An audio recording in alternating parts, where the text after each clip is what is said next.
So Jill, you came to our meeting last year when we were in Inverness. What did you need prayer for? I was diagnosed with Polycystic ovarian syndrome when I was 22. Yep. Now I was 38 then, so I'd had it for quite a number of years. Myself and my husband, God had called us to have children, and we'd been trying for about 2 years at that stage, and it wasn't happening. So. And you had prayer for that? Yes. And so what did you notice after prayer? It was really, well, on the night, the prayer was very specific.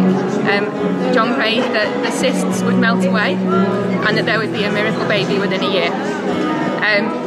On the night I fell down and actually spent the whole of the rest of the night giggling. And at the time when I was on the floor, God spoke to me and he said 2 things. He said, I have given you the desires of your heart, and he also said that the laughter would be a prophecy of the joy that I would feel when I gave birth to the baby that had been prayed for. Wow, beautiful. At the time, the condition didn't have any real kind of symptoms that I would feel, so I believed that I was healed, but I had no evidence of it. I was seeing a consultant at the hospital, and one of the things they wanted to do was to give me a scan just to see kind of what the situation was, and so I went for a scan in November.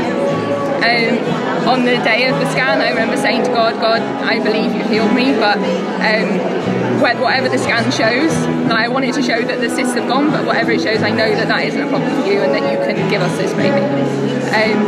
I actually went to a coffee morning with my mum at a local cafe in the morning, and as we were leaving the cafe there was a little plaque on the wall beside the till, and it said expect a miracle, and I remember thinking that's for me. I went along to the scan, they scanned me and they found nothing wrong. Wow, so all the evidence of the cysts had gone. Perfect. So that part was definitely answered. We were supposed to have kind of some treatment afterwards from the consultant. They were supposed to give me medication that was going to encourage ovulation. We saw the consultant on the 1st of May, and for the whole kind of time before that, myself and my husband were praying, and we just felt that